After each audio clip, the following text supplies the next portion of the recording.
ఉమ్మడి మహబూబ్నగర్ జిల్లా మైలారం గుట్ట మైనింగ్ తవ్వకాలపై రౌండ్ టేబుల్ సమావేశం. ఆ గ్రామ ప్రజలు, ప్రజాస్వామికవాదులు, మేధావులు, ప్రజా సంఘాల నాయకులు ఒక గుట్టను తవ్వితే అక్కడ జరిగే అభివృద్ధి ఎంత ఉంది, అక్కడ జరిగే నష్టాలు ఎంత ఉంది, అభివృద్ధి ఎవరికి ఉపయోగపడుతుంది, నష్టాలు ఎంతమందికి కలుగుతుంది అనే విషయాలపైన చర్చించడం జరిగినది. ఈ సందర్భంగా కరీంనగర్ గుట్టలక్కని పేరు తెచ్చుకున్న సూరపల్లి సుజాత గారు మాట్లాడుతూ, ఒక గుట్టకు పక్షులు, జంతువులు, పుల్లారెమ్మతోటే కాదు, అక్కడ చుట్టుపక్కల గ్రామాల ప్రజలకు ఎంతో ఉపయోగంగా ఉంటుంది. అదేవిధంగా పర్యావరణ పరిరక్షణలో భాగంగా అది ఒక ప్రధాన పాత్ర పోషిస్తుందని వివరించారు. గుట్ట అంటే ఆ ప్రాంతం యొక్క చరిత్రను తెలుపుతుంది, ఆ ప్రాంతం యొక్క జీవన విధానాలను సూచిస్తుంది, ఆ ప్రాంతం యొక్క సంస్కృతిని సూచిస్తుంది. దేవుడి పేరు మీద గుట్టలు ఎన్నో ఉన్నాయి. ఆ గుట్టలను కూడా ఇవాళ మైనింగ్ తోటి, అభివృద్ధి పేరుతోటి నాశనం చేస్తున్నారంటూ వాపోయారు సూరపల్లి సుజాత గారు. యూనివర్సిటీ ప్రొఫెసర్ అవార్డు ఇచ్చింది ఆమె, ప్రొఫెసర్ సుజాత. కానీ ప్రజలు ఇచ్చిన అవార్డు గుట్టల సుజాత.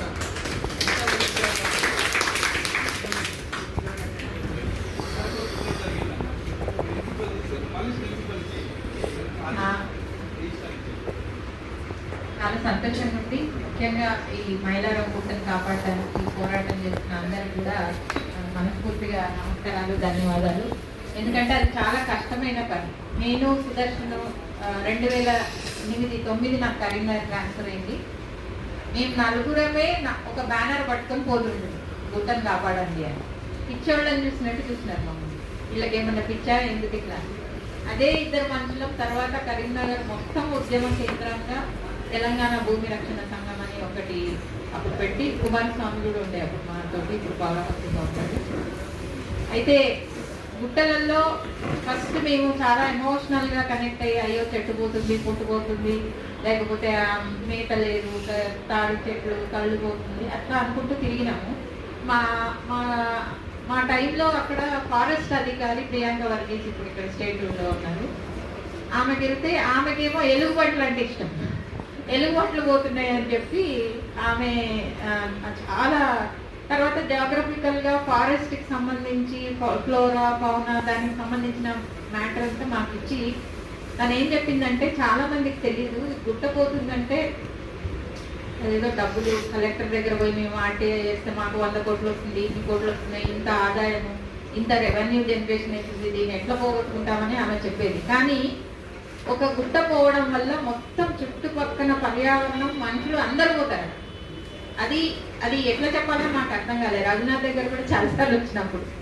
అయితే మొట్టమొదటిగా మేము ఏం చేసినామనంటే, పర్యావరణానికి ఎట్లాంటి నష్టం వస్తుంది, తర్వాత ఎన్ని కులాలు ఒక గుట్ట మీద ఆధారపడి ఉంటున్నాయి అంటే ఎన్నో కులాలు వచ్చినాయి. ఆ కుల సంఘాలన్నింటినీ ఆర్గనైజ్ చేసినాం. గొర్రెలు కాసుకునే వాళ్ళు, చేపలు పట్టుకునే వాళ్ళు, తర్వాత లంబడి వాళ్ళు ఎక్కువ పైకి పోయి ఇది చేశారు. అందరినీ కూర్చోబెట్టి ధర్నాలు. అప్పుడు తెలంగాణ ఉద్యమంలో పర్యావరణం గురించి మాట్లాడిన ఒకే ఒక్క సంఘం మాది. తర్వాత కోదండరాము వీళ్ళందరూ కలిసి మమ్మల్ని ఢిల్లీ తీసుకుపోయారు. అరే మేము నీళ్లు, నిధులు, నియామకాలు అంటున్నాం కానీ పర్యావరణం గురించి ఎవరో మాట్లాడట్లేదు, నువ్వు ఒకదాని మాట్లాడుతున్నావు అని చెప్పి అక్కడ తీసుకుపోయి అక్కడ మీటింగ్ పెట్టించినారు. మేము ఒకరోజు ఇది ఎట్లా నెట్వర్క్ ఉంటుందని అంటే, రాజకీయ నాయకులు ఉంటారు, వ్యాపారవేత్తలు ఉంటారు, తర్వాత చిన్న చిన్న బిజినెస్ చేసుకునే వాళ్ళు ఉంటారు, చాలా పెద్ద నెట్వర్క్. కేసీఆర్ గారు ఒక మీటింగ్ పెట్టింది అక్కడ అంతా పోలీస్ వాళ్ళు, ఎస్పీలు, కలెక్టర్లతోటి. ఆయన తెలంగాణ మ్యాప్ చూస్తానంట, తెలంగాణలోనే అక్కడంతా డ్రైగా కనపడింది కరీంనగర్ ప్రాంతం కాబట్టి అక్కడి నుంచే ఈ చెట్ల కార్యక్రమం ఏంటది చెట్లు పెట్టారు, హరితహారం స్టార్ట్ చేయాలని చెప్పి అక్కడ పెడితే అక్కడ మళ్ళీ అక్కడ పోయి గొడవ పెట్టుకున్నాం మేము.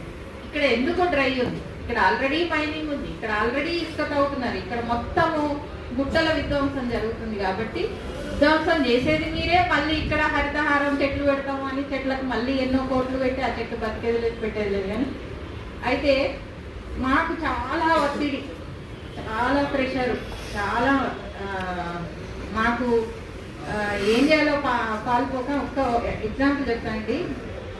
సర్వాయి పాపన్న గుట్టలు, దానికి కూడా మైనింగ్ పెడితే చరిత్ర మొత్తం తవ్వాల్సి వచ్చింది. అసలు సర్వాయి పాపన్న ఎవరు, ఎందుకు ఆ గుట్ట అక్కడ వరంగల్కి కరీంనగర్కి ఆ గుట్ట పోతే మొత్తము పోతుందని చెప్పి మాకు ఒక సాక్షి లేటర్ పాపం మాతోటే ఉంది. ఆయన రాస్తే ఆయన డిస్కవర్ చేయగలరు. ఆయన ఇప్పటికి కూడా ఆయనకి ఎక్కడ ఉద్యోగం కనుక చాలా ఇబ్బందులు పడుతున్నారు. మేము అట్లా అట్లా అట్లా ప్రతి ఒక్క గుట్టకి దేవుడు ఉన్నాడా, చరిత్ర ఉందా, మేము దేవుడు ఉన్న దగ్గర ఆగినాయండి. దేవుడు ఉన్న దగ్గర సెంటిమెంట్కో లేకపోతే రోషయ్య అప్పుడు గవర్నర్ అక్కడ తమిళనాడులో ఉంటే ఆయనకు లెటర్ రాసినాం. అది ఒక అయితే కాపాడినారు. కొత్తగట్టు కొండగట్టు ఇట్లాంటివన్నీ కూడా కొన్ని కాపాడగలిగినాం మేము. మా దగ్గర రోషయ్య గారికి అయ్యా ఇక్కడ శిలాశాసనాలు ఉన్నాయి, మరి ఈ గుట్ట పోతుందని అంటే ఆయన స్పందించి ఇక్కడ ప్రభుత్వానికి చెప్పి అట్లా ఒక గుట్ట కాపాడి బద్దిపల్లి గుట్ట ఒకటి అట్లాంటి కాపాడినాం. ముఖ్యంగా ఇది ప్రజలు వర్సెస్ ఒక గుట్టలు తవ్వుకునే మనిషి ఉండదు. అందులో రాజకీయ నాయకులు స్పష్టంగా ఉంటారు. తెలంగాణ వచ్చిన తర్వాత చాలా బాధపడిపోయి ఒక ఎమ్మెల్యే తోటి మాట్లాడినాం.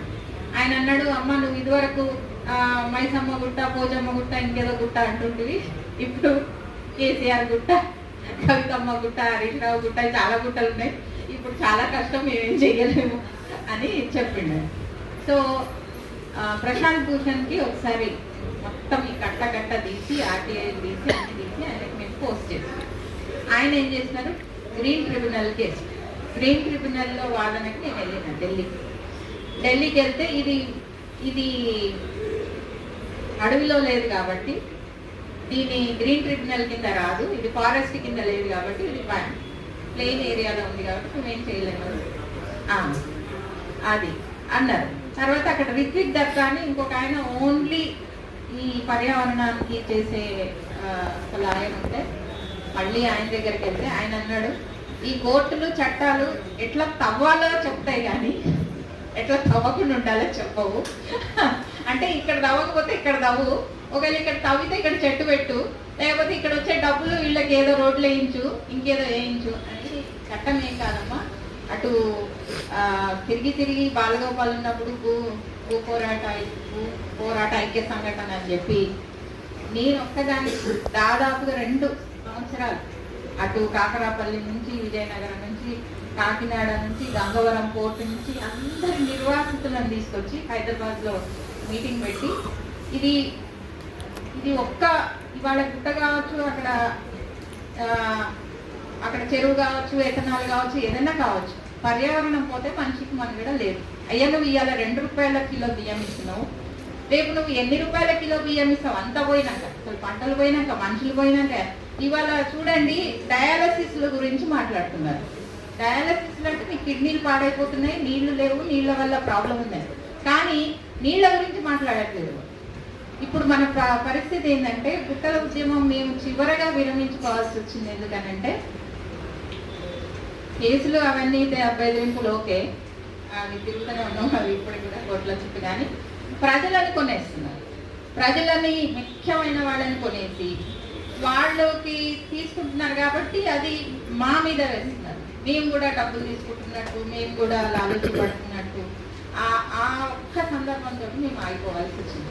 అయితే మేము చేసిన కొన్ని పనులు మనకేమన్నా ఇది పనికొస్తాయేమో చెప్పడం ఏంటంటే, ఒకటి పర్యావరణ చట్టాలే మనం ఎక్కువ వాడాలని చెప్పిన ఆయన మన లాయర్ రామ్మోహన్, ఇప్పుడు అడిషనల్ జనరల్ ఉన్నారు. ఆయన నన్ను పిలిచి, అమ్మ ఎందుకమ్మా ఇట్లా కాళ్ళు చెప్పులు అరిగిపోయేటట్టు తిరుగుతున్నావు, నేను వేస్తాను తీసుకురా అని చెప్పి మాతో అన్ని ఒక 6 నెలలు పని చేయించుకొని కోర్టులో ఇచ్చినట్టు. అప్పుడు పొల్యూషన్ సర్టిఫికెట్ ఒకటి ఇవ్వమని వచ్చింది. పొల్యూషన్ సర్టిఫికెట్ లేదు, ఇంతవరకు ఒక గుట్ట తవ్వేవాడు ఎవడు కూడా పొల్యూషన్ సర్టిఫికెట్ పెట్టుకోవట్లేదు. అట్లాంటి కొన్ని తీసుకొచ్చిండు. మళ్ళీ నాకు లాయర్ ఫోన్ చేసి, అమ్మ నువ్వు చాలా బిజినెస్ ఇచ్చినావు మా లాయర్లకి, రామచంద్ర అయితే ఏ ఒక్క రూపాయి కూడా తీసుకోకుండా ఇచ్చినారు మాకు. మొత్తము మాకు అప్పుడు 260 గుట్టలు ఉండే మొత్తం కరీంనగర్లో, ఇప్పుడు ఏం లేవు, చూస్తాను కూడా లేవు. అయితే ఆయన పిలిచి వేసి, నువ్వు జంతువు పోతుంది లేకపోతే ఇంకేదో చెట్టు పోతుంది అనేవి ఏవి పనికిరావు, పర్యావరణం మాత్రమే కొంచెం బలమైన చట్టాలు ఉన్నాయని చెప్పి ఆయన వేస్తే అక్కడ కొంచెం మార్పులు వచ్చినాయి. 3 man కమిషన్ వేసిండు, అంటే రెవెన్యూ, కలెక్టర్, ఇంకొకటి చేయాలి అని చెప్పి. సో మేము ఇందాక వేణి చెప్పినట్టు ఒకటే పోరాటం పనికిరాదు, లీగల్గా ఖచ్చితంగా పోవాలి. నెంబర్ 1. 2, అప్పుడు నేను తెలంగాణ రచయితల వేదికకి సెక్రటరీ ఉన్నా. మొత్తం సాహిత్యకారులందరినీ పిలిచి, అయ్యా నువ్వు ఎక్కడ ఉన్నా రష్యా విప్లవం గురించి రాస్తావు, ఇక్కడ గుట్టబడుతుంది దీని గురించి రాయంటే, అక్క మాకు ఇంత అవగాహన లేదు అంటే మళ్ళీ వాళ్ళని కూర్చోబెట్టి క్లాసులు తీసి ఆయన చాలా సాహిత్యం కూడా వచ్చింది. గుట్ట పచ్చ నోట్ల కట్ట అనుకుంటూ మా అన్నవరం దేవేందర్ రాసిండు. అట్లా చాలామంది ఒక సాహిత్యకారులతోటి సభలు సమావేశాలు, యూత్ తోటి సభలు సమావేశాలు, మీటింగులు, తర్వాత లీగల్గా వెళ్ళి. అయితే ఈ పోరాటంలో గుట్ట ఆగుతుందా ఆగదని నేను చెప్పలేను, కానీ ప్రజలకు మాత్రం చాలా సెన్సిటైజ్ అవుతుంది, అవగాహన వస్తుంది. అట్లీస్ట్ మాకు జేసీ తిరుమలరావు వచ్చిన తర్వాత నాగులమ్మ గుట్ట అని చాలా హిస్టరీ చరిత్ర ఉన్న గుట్ట, దాన్ని ఆపగలిగినాము. ఎందుకంటే అట్లా కాదు, ఏముంటుంది నీ మైలారం కాదు, మైలారం చుట్టుపక్కల కూడా ఉండదు. మైలారం చుట్టుపక్కల ఆయన బాగా నాకు అర్థమవుతుంది, ఎందుకనంటే మేము కూడా అట్లనే నిద్రలేని రాత్రులు చాలా గడిపినాము. మైలారం చుట్టుపక్కల గ్రామాలు కూడా ఉండవు. ఇప్పుడు మేము ఎథనాల్ మీద కూడా అట్లానే చేసినాం. 6 నెలలు ఆగింది, 7వ నెలలో అందరికి సెల్ ఫోన్లు కొనిచ్చారు, బండ్లు కొనిచ్చారు, ఇంకేమో కొనిచ్చారు. అది స్టార్ట్ అయింది.